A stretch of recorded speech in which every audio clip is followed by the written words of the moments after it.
mestre guia, possa nos abençoar nessa noite de hoje, possa iluminar os nossos caminhos e o nosso entendimento com a proposta de estudo.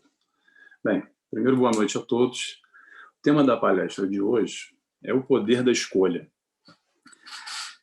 Antes de mais nada, antes de iniciar a palestra, eu gostaria de iniciar descontraindo um pouco, descomprimindo. Para quem não me conhece ainda, muitos que estão aqui já me conhecem, sabem que eu tenho a tendência a fazer alguma brincadeira, levar assuntos sérios da melhor maneira possível, né? E no momento como a gente enfrenta hoje, eu acho que mais do que nunca, hoje, dia 30 de janeiro de 2021, o descomprimir ou descontrair, nesse momento atual que a gente enfrenta de pandemia, com tanta dor, com tanto sofrimento, com tanto medo, principalmente, eu acho que vem muito bem a calhar, né? Eu acho que o vigiar constante que a gente faz para quando a gente liga um televisor e naturalmente se conecta com tudo que está acontecendo, eu acho que a gente pode fazer um pouco melhor, e essa proposta da Casa Espírita, hoje a Casa Espírita fechada, mas que possamos aqui reunidos, estarmos vibrando da melhor maneira possível, buscando o conhecimento do Cristo, buscando os ensinamentos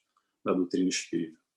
E eu acredito que Jesus nada mais fez, há 2000 anos atrás, quando esteve encarnado, foi exatamente discutir os temas atuais, aqueles que eram levados até ele, passando a sua mensagem de amor, né? A gente pode perceber que em todas as parábolas do Cristo sempre constava dois grandes ensinamentos. Um material, que ele utilizava da matéria como referência, e sempre o espiritual, que é o que nos interessa. São os valores, a lei de amor do Cristo, que ele veio nos ensinar, né? E eu gosto, sempre que possível, de começar a palestra contando uma história, normalmente histórias engraçadas. E logo quando foi proposto pela Nívia esse tema de escolhas, eu lembrei de uma história que eu acho bem engraçada, do Divaldo Franco, que ele já conta já há muitos anos. Não sei se vocês conhecem, quem conhece vai escutar de novo, mas quem não conhece vai saber agora. Ele, na Mansão do Caminho, Salvador, Bahia, após uma das palestras dele, ou seminários, enfim, tinha uma senhora da casa que frequentava por muito tempo, conhecia o Divaldo Franco, que foi até ele correndo, quer dizer, correndo não, porque ela já tinha lá 95 anos, provavelmente foi ali com uma bengala, né? Mas bem, foi até ele para contar a novidade para o Divaldo Franco após a palestra. Ela estava muito feliz com aquilo, queria compartilhar aquela felicidade com ele. E o Divaldo Franco recebeu ela e falou: olha, como você está? Olha, Divaldo, eu quero lhe contar. O que foi?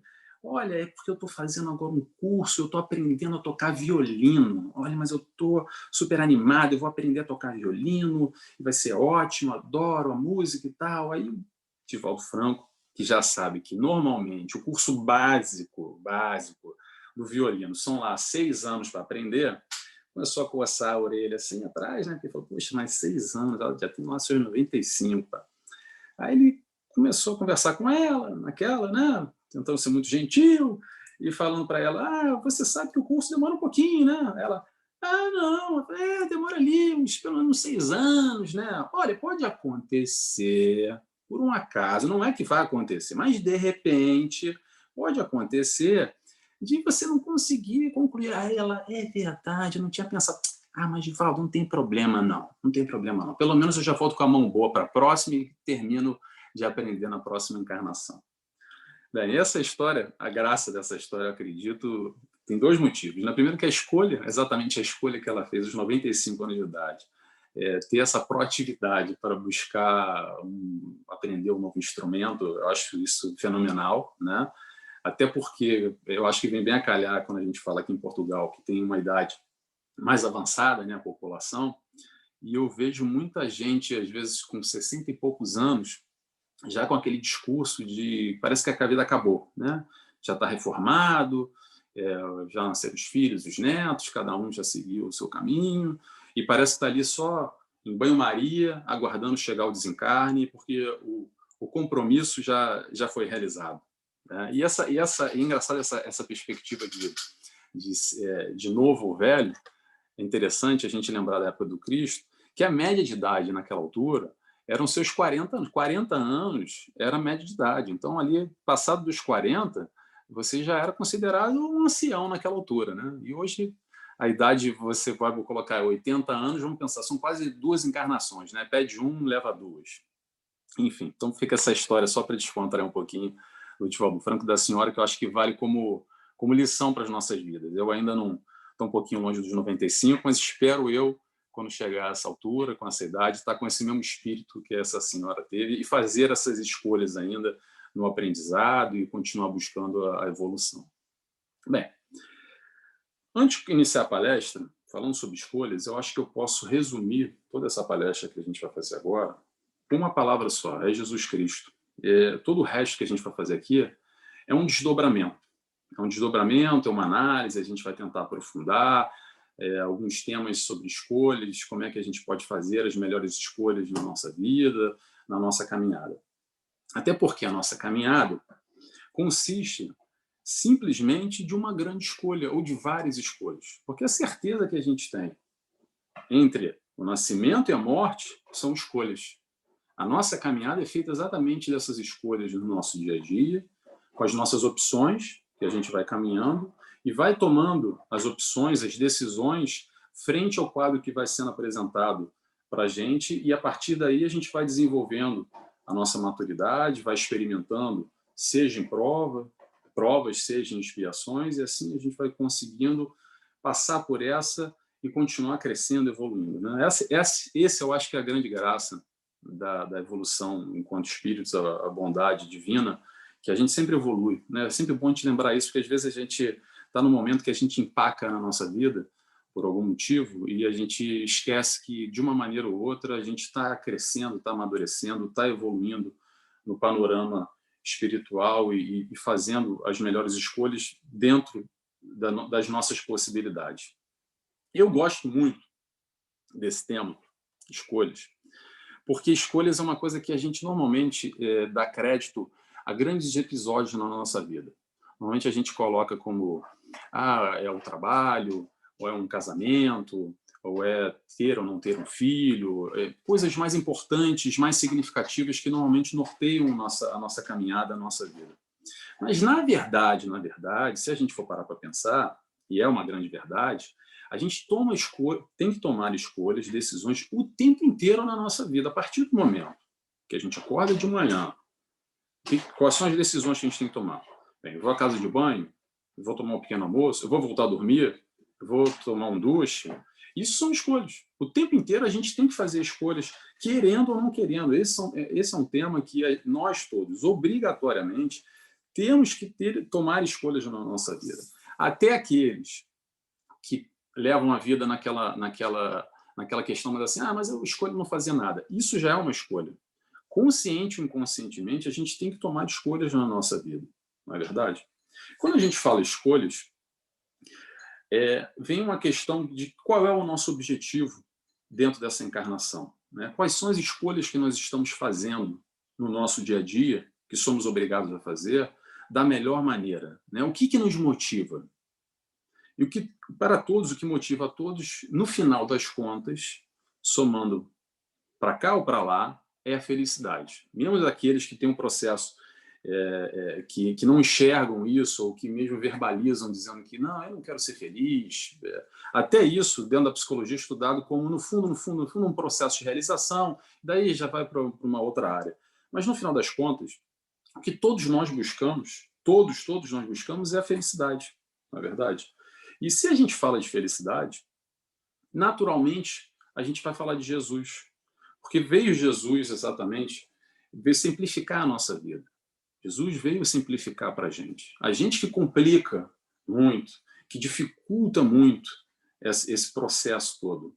Porque, na verdade, o que Jesus veio nos trazer como felicidade? A felicidade verdadeira, como ele relata, como o Evangelho relata, e outros espíritos vieram nos ajudar. A felicidade real é no reino de Deus, é o reino dos céus que ele vem nos apresentar. E para esse reino dos céus, ele coloca algumas condicionantes e começa a trazer alguma revisão de valores que nós aqui encarnados ainda temos. E levamos aquilo por verdade absoluta, e ele vem exatamente na contramão questionando esses valores, fazendo a gente pensar. Jesus era um contador de histórias. Se nós pegarmos ali as passagens dele, era sempre com o propósito de questionar, de fazer pensar, de questionar os valores daquele povo, daquela época, naquela condição, e nada mais é o que nós devemos fazer hoje em dia, nada mais é do que a mesma coisa, porque o evangelho não está desatualizado. O tempo passou, mas a gente pode ainda aplicar todas as máximas, todos os preceitos do Cristo que Jesus nos trouxe, atualizando para o momento atual. Quando eu falo momento atual, é ligar o canal do Jornal das 8 na TVI, na SIC, e qual é o assunto que está sendo discutido? O assunto hoje é o coronavírus, ok. Mas a falência da TAP, é o caso 10, é o Tancos, enfim. São os assuntos atuais, que eram os assuntos, comparando com Jesus, que eram levados até ele naquele momento. A mulher adúltera, era lavar as mãos, pagar o imposto. Essas questões que eram levadas a ele, e ele passava exatamente esses valores, esses preceitos, para nós atingirmos a tal felicidade prometida por ele no reino dos céus. E eu acho que é isso que a gente tem que fazer exatamente no dia de hoje, é fazer essa adaptação e questionar o que Jesus, no caso da TAP, no caso do coronavírus, no caso do BES, enfim, na nossa realidade, na nossa sociedade, o que Jesus faria? O que Jesus responderia para a gente? O que ele nos traria? E essa questão de valores que Jesus traz, a gente pode perceber que ele sempre falava de felicidade. A gente lembra, não sei quem conhece aqui, mas quem não conhece, vamos relembrar a parábola dos talentos, não, desculpa. Agora eu me perdi no Sermão da Montanha, desculpa, estou aqui pensando uma coisa e falando em outra, né? No Sermão da Montanha, vamos lá. Sermão da Montanha. Como é que Jesus começa falando? Ele começa falando exatamente sobre felicidade, ele começa falando sobre as bem-aventuranças, não é verdade? Quais são as bem-aventuranças que ele nos coloca? Bem-aventurados os misericordiosos, os aflitos, os mansos, e daí vai. Ele não coloca para nós, por exemplo, bem-aventurados quem tem a casa no Algarve, ou bem-aventurados quem tem o carro de luxo, ou bem-aventurados quem tem o marido ou a esposa. Quer dizer, depende do marido e da esposa também, porque aí, às vezes não é nem muito bem-aventurança. Ou bem-aventurados quem tem saúde. Atenção, saúde, tá? Lembremos que isso, eu não estou desconsiderando saúde, saúde é muito importante, mais do que nunca num momento como esse, a gente dá valor à saúde, tudo isso que permeia, a importância que a gente dá, talvez, à saúde hoje, na nossa encarnação, muito provavelmente, para a maioria das pessoas, a gente nunca deu tanta importância. Mas são bens transitórios, porque tudo isso que eu falei agora acaba, não é verdade? Tudo isso, de um momento para o outro, a gente tem a certeza que vai acabar. Nem que seja a casa no Algarve, o marido, o carro 0 quilômetro, ou saúde, tudo isso acaba. E o que Jesus nos traz, o conceito de felicidade que Jesus nos traz, é exatamente o oposto do que nós vivemos na atualidade com os nossos conceitos mundanos, numa sociedade de consumo, que normalmente confunde as duas palavras, felicidade e facilidade. Há uma grande diferença. E muito desse conceito que é colocado para nós, que nós somos assoberbados o tempo inteiro, nós somos engolidos quase que numa onda, nesse mundo materialista que a gente vive, fazendo essa confusão de que felicidade é facilidade. Então, considerando que a gente vai ser feliz tendo e não sendo, que é a proposta do Cristo, né? É a grande dualidade entre o ser e o ter, não é verdade? Porque os nossos conceitos ainda estão tão difusos que normalmente a gente considera o ter é muito mais importante do que o ser.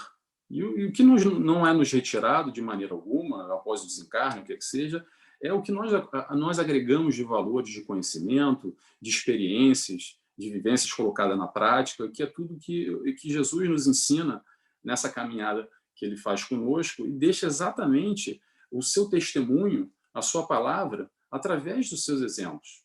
Não é verdade? Através desse exemplo que ele deixou, que a gente se retrata ele e tem a garantia, a tranquilidade de saber que esse mundo feliz, essa felicidade real que ele nos vende, entre aspas, nós podemos conquistar com os tais objetivos seguindo o seu evangelho. E é uma definição do evangelho que eu gosto muito. Há várias definições, mas uma que eu gosto muito, que o evangelho é o livro de metas. Eu gosto muito quando você para pensar com o evangelho como livro de metas. Tem outras que é o GPS espiritual, enfim. Mas eu gosto muito dessa definição. Quando você para pensar que o objetivo está lá e quais são as metas para atingir tais objetivos. E quando a gente passa a enxergar que o evangelho nada mais é do que um livro de metas para a gente alcançar o tal objetivo, esse tal objetivo é exatamente essa felicidade. E através dessas metas que a gente vai colocar as nossas escolhas melhores ou piores, como cada um tem o seu conhecimento, como cada um pode colocar dentro da sua perspectiva de evolução de indivíduo. E por que eu digo isso? Porque, na verdade, como a gente ainda está muito arraigado ainda, com o pé na terra, eu costumo dizer com o pé na terra, né? O pé no chão, o pé na terra. As nossas escolhas normalmente são baseadas pelos nossos valores, né? Os nossos valores ainda são muito no imediatismo. Apesar da gente saber o que é o certo, a maioria das vezes, infelizmente, a gente toma as decisões, a gente faz as escolhas na nossa vida baseada em prazeres, baseada em momentos que trazem aquela felicidade momentânea, mas que não necessariamente são as melhores escolhas. Vou dar um exemplo para ilustrar. Você sabe aqueles restaurantes buffet? Tem aqui bastante em Lisboa, tem aquele chimarrão, aqueles que você tem ali 30 opções de comida. Você entra ali e tem uma grande variedade. Quando você entra ali, se você, por exemplo, tem um problema de sobrepeso ou você tem um problema de saúde, qual que seja, provavelmente a sua escolha deveria ser o quê? Deveria ser aquele chuchu no vapor, né? Aquela abobrinha grelhada. Mas qual é, normalmente, as opções que a gente faz? A gente vai logo para o leitão da bairrada, para aquela carne mais gordurosa, para aquilo que nos dá aquele prazer imediato que a alimentação nos traz, não é verdade? Essa virtude que muitas vezes a gente pode até ter num condicionamento mental já estabelecido, mas para a prática ainda, com as tentações da carne, da matéria, o que é que seja, daquele prazer imediato, e muitas vezes a gente se perde, né? Hoje em dia, vamos trazer um outro exemplo aqui. Hoje em dia todo mundo tem consciência, já passado aí os anos 80, final dos anos 70, das doenças sexualmente transmissíveis, né? O uso de preservativos, etc. e tal. Mas ainda, visando o prazer imediato da carne, muitas pessoas, principalmente jovens, acabam, no mundo inteiro, optando por aquele momento, por aquela sensação do sem preservativo e acabam tendo as tais consequências desse plantio, dessa escolha mal realizada naquele momento X e tendo que, durante a vida inteira, enfim, tomar medicamentos ou até, infelizmente, desencarnando e por aí vai, na é verdade?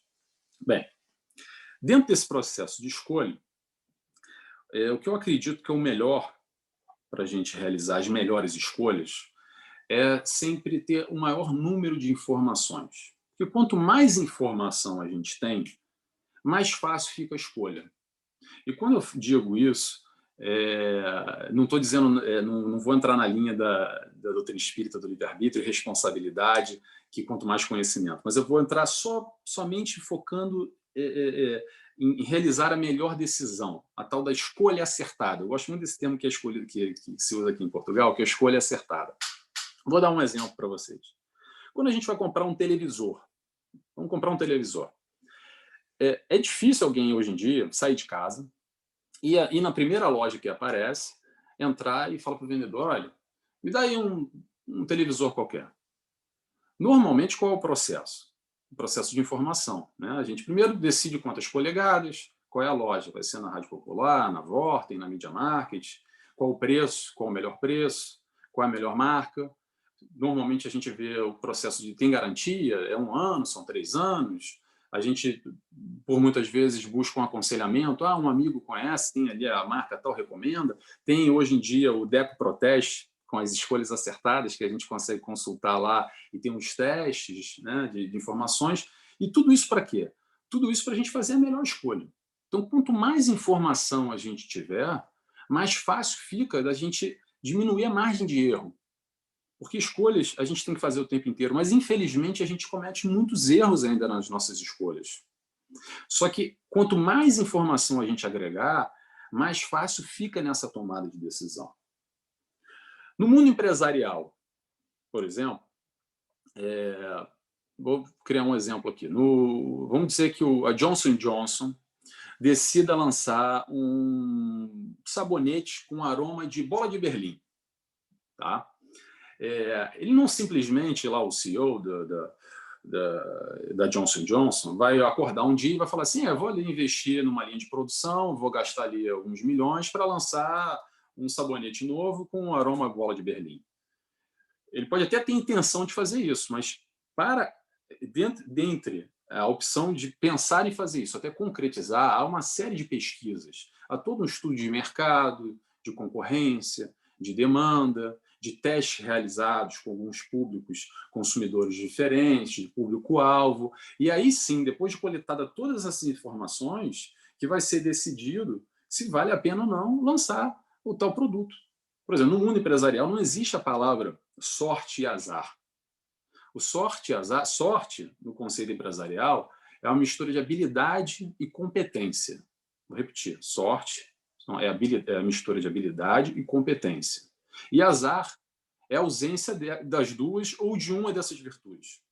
Então, se você buscar o maior número de informações possível, após concretizar aquela reunião de informações, você vai, a partir de então, tomar a decisão, ter ação e buscar aquela sua decisão, seja qual for na vida. E eu trago esses exemplos de televisão, de mundo empresarial, só para ilustrar que o tempo inteiro nós fazemos escolhas. O tempo inteiro nós somos obrigados, como eu disse lá no início, a fazer escolhas e as melhores escolhas na vida. E quando nós, para nos ajudar nesse processo de escolha, quando nós temos um objetivo bem delineado no nosso horizonte, fica mais fácil, muitas das vezes, a nossa abdicação, a nossa renúncia, ou o que quer que seja, para atingir tal objetivo. E quando eu falo tal objetivo, claramente aqui dentro do meio espírita, dentro do que nós estudamos, é a felicidade apresentada por Jesus Cristo, que é o reino dos céus, e temos ali, novamente, resgatando o livro de metas, que é o Evangelho. E aí vamos trazer um outro exemplo de quem é que hoje em dia, no mundo fora espírita, realiza isso. Aqueles atletas de ponta, atletas olímpicos, por exemplo. Um atleta olímpico que, para fazer uma prova, muitas vezes de 1 minuto, 2 minutos, de 4 em 4 anos numa Olimpíada, ele passa 4 anos da vida, dependendo da modalidade, é claro, por muitas privações. Privações de dor física, treinamento, alimentação, distância da família, uma carga enorme, um processo exaustivo. Mas tudo por quê? Tudo para alcançar aquele objetivo, que é ganhar a tal medalha olímpica. Então, há todo um processo de construção durante 4 anos para aquele ápice, para aquela realização daquele projeto, daquele objetivo que foi delineado, que é ganhar a tal da medalha.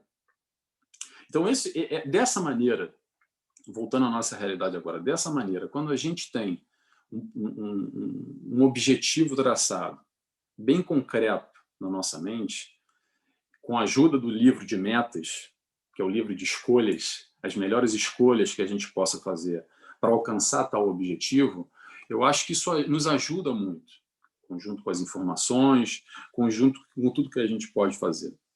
Mas aí alguém vem e me pergunta assim, poxa, Nelson, mas é difícil isso, é difícil. Eu não gosto da palavra difícil, eu tento trocar, eu acho que quando a gente consegue trocar a palavra difícil por desafio, você muda a perspectiva da coisa, né? E se for nos apresentado o Evangelho, se Jesus nos passou aquelas máximas, por mais distante que aquilo pareça da nossa realidade, uma certeza nós temos, que aquilo é possível. Porque se não fosse possível, ele não colocaria para nós como um exemplo. Tudo aquilo é palpável, mas não quer dizer que não tem que ter um esforço. E aí cabe a cada um abrir mão ou não, querer fazer tal esforço ou não para alcançar aquilo que Jesus nos colocou como como objetivo, como meta, e se a gente reconhece nas palavras do Cristo, aquele objetivo é o melhor objetivo para as nossas vidas. Tendo o nosso conhecimento, que acredito que é um conhecimento muito privilegiado do mundo espiritual, do pós-morte, de tudo que nós vivemos, todo esse intercâmbio, todas as experiências e passagens que a espiritualidade nos traz, retratando como é o mundo espiritual. E, como nós sempre sabemos já, e quem não sabe aqui até me desculpa que eu vou lembrar vocês, mas mais cedo ou mais tarde a gente vai morrer, né? Todos nós, a gente vamos se encarnar. Eu sempre brinco dizendo que, desde que a gente nasce, minuto após minuto, nós estamos mais próximos da morte. Agora, se o Nelson ali se virar ao contrário, né, no prazo de validade, se vai ter 20 anos, 20 anos não, que eu já passei um pouquinho dos 20 anos, né? Se vai ter lá os 60 anos, 100 anos, ou se ele vai, amanhã eu vou desencarnar, eu não sei, na verdade. Mas desde que a gente possa se preparar para tal momento, e essa informação que a doutrina espírita nos traz, que eu acho valiosíssima, e eu até hoje não encontrei nenhum tipo de informação tão aprofundada que feche, né, que feche o círculo, né, que nos traga as conclusões, o aparato que a doutrina espírita nos traz, com tamanha profundidade, que nos coloque de tal maneira tranquilos, esperançosos, com a certeza de que o pós-desencarne nós estaremos num mundo mais feliz, para um mundo melhor, através dessa experiência que a gente está passando agora, dessa encarnação, que isso faz parte, independente das dores que nós vivenciamos ou não, porque todos vivenciamos dores, de uma maneira ou de outra, mas de alguma maneira também nós sabemos que todos nós podemos carregar tal dor, que nenhum fardo nos é colocado com uma capacidade acima daquela que a gente consegue suportar. Isso é sempre bom a gente lembrar, porque muitas vezes a gente esquece, principalmente quando a gente está num momento de dor, num momento de dificuldade, quando a dor bate forte mesmo, às vezes balança as nossas estruturas, né? E o convite é não deixar mais, passar, não só acreditar, é deixar de acreditar para ter a certeza. Quando a gente tem a certeza, não é mais um questionamento. A gente não está mais, é o que eu acredito. Não, você já não acredita, você já sabe, você já tem certeza, você é convicto, é certeza absoluta, já não há mais questionamento, já não há mais vacilo, já não há mais passos em falso na nossa caminhada. Voltando à história das escolhas, a nossa mente normalmente ainda funciona muito na base do custo-benefício, a base do esforço-ganho. Né? O quanto que eu tenho que me esforçar e o que aquilo vai me trazer como premiação. Né? Qual é a minha motivação? E essa motivação, que é um grande questionamento, que, na minha concepção, a doutrina espírita está aí exatamente para trazer tal motivação. Porque a motivação é muito subjetiva. Né? Por exemplo, se pergunta às vezes pede para o marido, às vezes, fala, vai ali na padaria buscar um pão, como até o José falou agora com a Suzana, né? A brincadeira do pão. Vai ali buscar um pão, às vezes fala assim, epa, mas aí vai caminhar ali, 5 minutos, faz aquele corpo mole, né? Mas no processo de cura, muitas vezes, muitos de nós vamos caminhando até o Santuário de Fátima, né? Isso, atenção, que a gente está aqui em Lisboa, e Fátima não está tão longe, porque se fosse lá em Bragança, ia caminhando também, para um processo de cura, porque a motivação ali está batendo forte, não é verdade? E há outras motivações, né? Então, esse questionamento de motivação, o que nos leva ao quê? Qual é esse custo-benefício que a gente vem nos questionando? Porque se alguém me disser, por exemplo, se alguém me fala assim, olha, Nelson, tem lá um prêmio do Euromilhões, só que está lá em Moscovo, você tem que ir caminhando. Bem, eu só vou fazer uma pergunta, dá para ir na casa de banho antes ou ter que sair de lá agora correndo? Porque, dependendo da motivação que nos é apresentada, a gente se mobiliza ou não. E a nossa mente ainda funciona muito nesse processo do esforço-ganho, né? do retorno, de como é que a gente consegue, o que vale a pena, o que justifica o nosso esforço ou não. E quando a gente fala de escolhas, a gente está falando de valores. E falar de valores, a gente está falando de moral. E quando Jesus vem até nós, o que ele faz para nós? Só um minutinho, com licença. Quando Jesus vem até nós, basicamente, o que ele faz?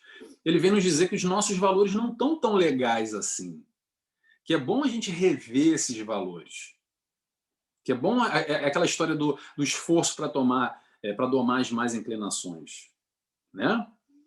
Porque todos nós, sabe aquela história do pensamento e do passarinho? Não sei se vocês sabem, senão eu vou contar para você. É assim, o passarinho, não passarinho não, que o passarinho é bonito, vou falar um passarinho que ninguém gosta muito, que é o pombo. Tá?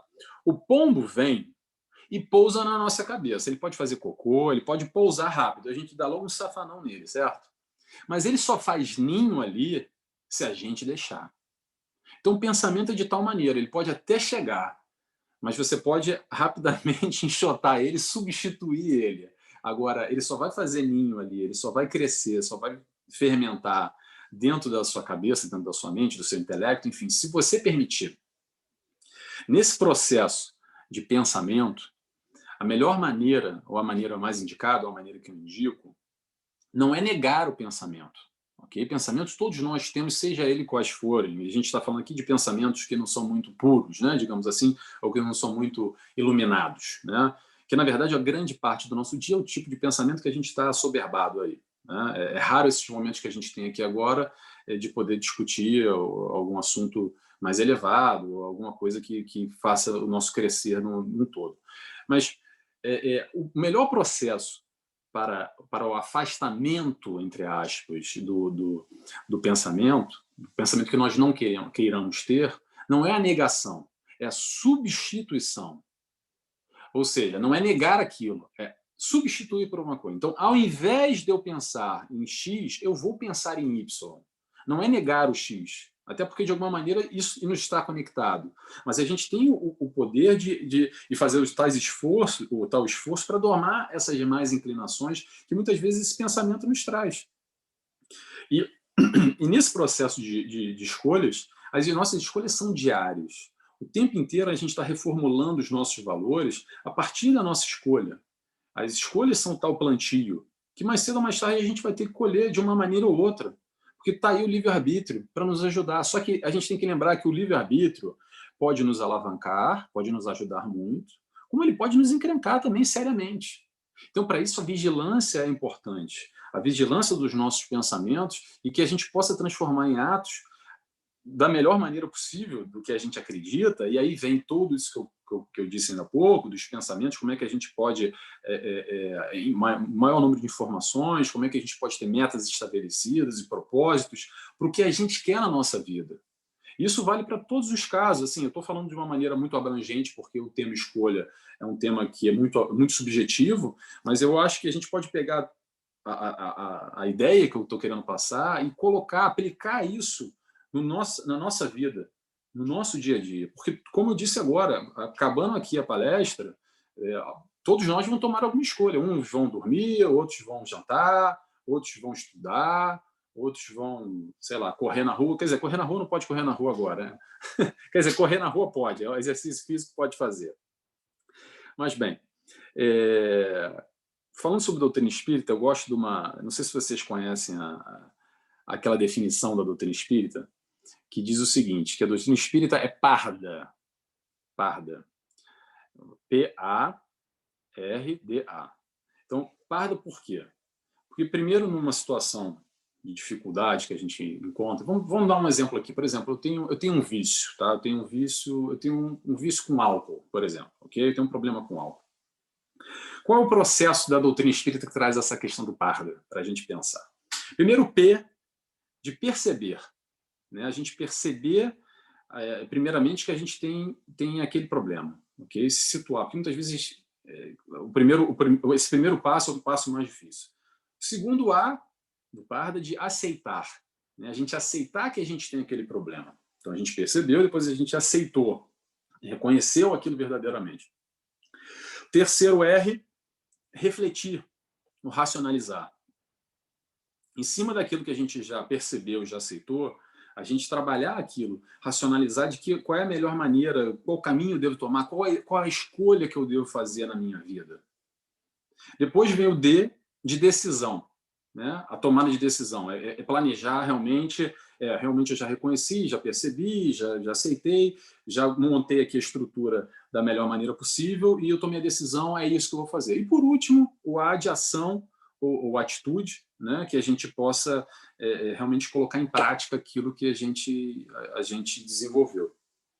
Porque no mundo que a gente vive, ainda muito material, né, com foco na matéria, e eu digo isso não no intuito de repelir a matéria, porque se a gente está na matéria, é porque a gente precisa dela, né? Se Jesus Cristo, nas suas parábolas, sempre colocou o aspecto material porque tem alguma relevância, né? Porque se a gente está na matéria, porque é para estar na matéria, porque senão a gente estaria no plano espiritual, né? Porque no plano espiritual, várias dessas vicissitudes, várias dessas problemáticas que a gente encontra na nossa vida são exatamente por causa da matéria. E no plano espiritual a gente não vai ter esse tipo de problema, né? Teoricamente.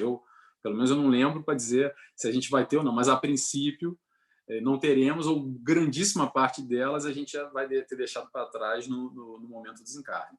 E Jesus veio exatamente, como eu disse ainda há pouco, romper o padrão.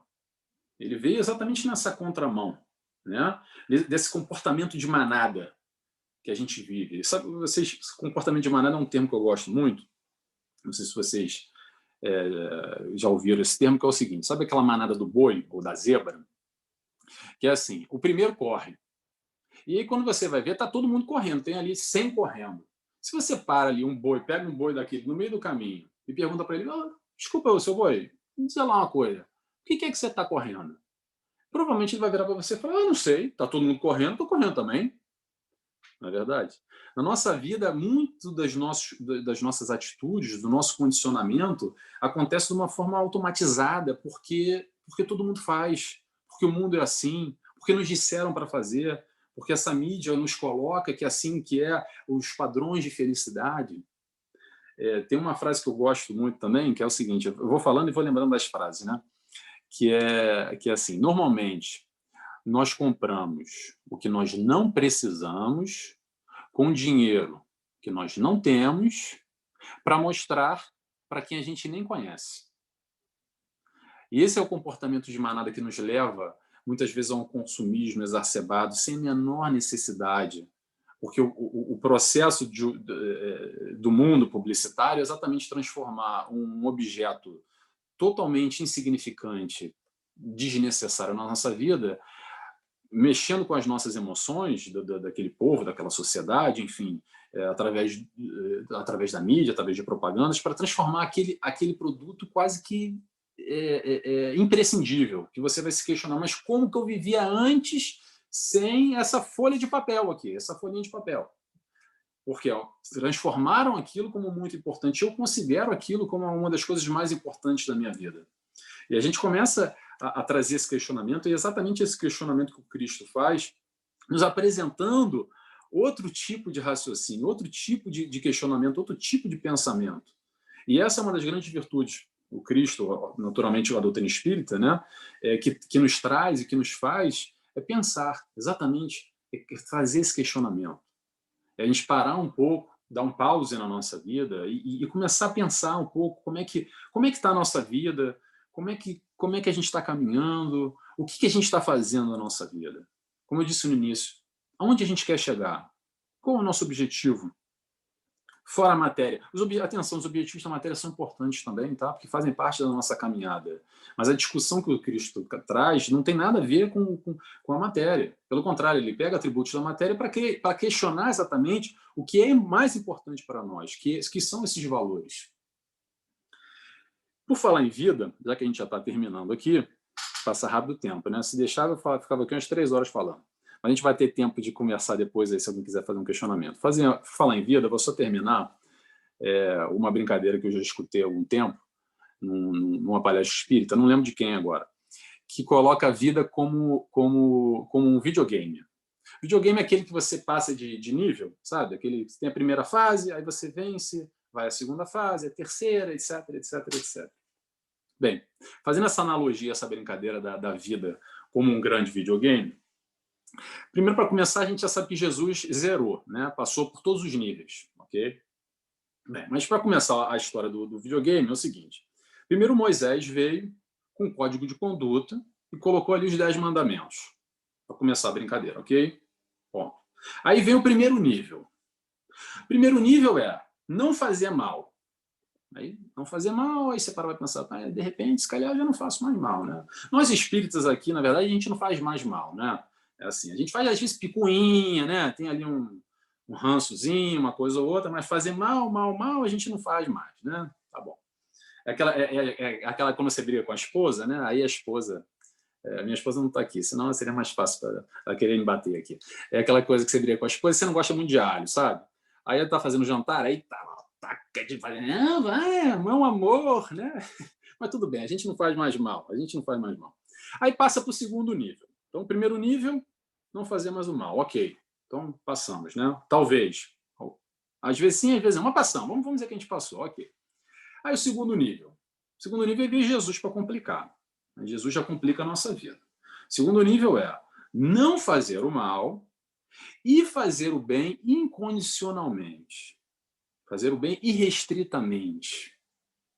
Aí já começa aquele problema que a gente estava até ontem discutindo aqui no curso, né, do amor ao próximo, etc e tal. Aí já dá uma empancada geral, né? Quando a gente vai trazer não fazer o mal, tá legal. Não fazer o mal, mas fazer o bem condicionalmente, restritamente, aí já começa a se coçar todo, né? Aí já começa já a ficar preocupado. Mas tudo bem, vamos seguindo, vamos seguindo. É o nível 3. Qual é o nível 3? Nível 3 é a doutrina espírita que complica mais ainda. A doutrina espírita vem para complicar mais ainda, que é não fazer o bem, não fazer o mal, fazer o bem e reparar os danos causados pregressos. Aí, quando vai falar em reparar danos causados pregressos, aí já complicou mais ainda. Aí já entrou numa seara aí que foge à compreensão, que já vem muita coisa para recuperar, já vem um peso enorme. E aí depois ainda vem o nível 4. Vocês sabem qual é o nível 4? Não dá para conversar, estou vendo a sua cara de vocês. Acho que vocês não sabem qual é o nível 4, né? Eu também não sei. Se alguém souber, nem me conta, porque eu não quero nem saber, porque já nos 3 níveis, para mim já está o suficiente já para eu estou passando um dobrado para conseguir me livrar disso. Bem, já está no nosso horário. Eu queria só fechar a nossa palestra, então, fazendo um resumo dela, né? O resumo que eu quero fazer é exatamente como eu disse no início, que as escolhas, né, que a gente tem que fazer, as melhores escolhas, eu acredito que a gente possa fazer, é o que Jesus nos trouxe. Jesus nos trouxe tudo, né? E a doutrina espírita vem exatamente trazer esses valores que a gente busca, né? Trazendo o evangelho do Cristo e mais a percepção do mundo espiritual, é o suficiente para a gente optar e fazer as melhores escolhas. Claro, sempre vigilante, sempre perceptivo, sempre tentando buscar os melhores escolhas, ou que seja, errar menos. Eu acho que errar menos já está, e a gente já está num crédito enorme, porque a gente ainda vai continuar errando nas nossas escolhas, mas que possamos assim continuar a ser pessoas melhores, fazer as melhores escolhas e naturalmente alcançando a felicidade tal prometida por Jesus. Aliás, já ia fechar agora, mas me veio aqui uma coisa à cabeça. Essas palestras estão sendo gravadas, né? Então vão para o YouTube. Então eu quero falar agora com você que muitas vezes nem acredita em Deus, você é ateu, ou você é de outra religião, é cristão protestante, ou você é muçulmano, ou você é hindu, enfim, não interessa. Se por algum motivo você chegou aqui agora, está me escutando até agora, já passaram 50 minutos, se te fez algum significado que eu te falei, te trouxe alguma mais-valia, alguma benesse, você estava provavelmente num momento complicado, num momento de dificuldade, e por isso você chegou a esse vídeo, escolha Jesus. Eu acho que é a melhor escolha que você pode fazer. Você não precisa virar espírita, você não precisa virar cristão, você não precisa nada, mas reconheça na palavra do Cristo, estude os evangelhos, busque na Bíblia, aonde quer que seja, coloca lá no Google, põe aí no Google aí, Jesus, e dá uma estudada. Com certeza absoluta, com a maior tranquilidade, você vai encontrar as suas respostas. Muito obrigado a todos, uma boa tarde, graças a Deus.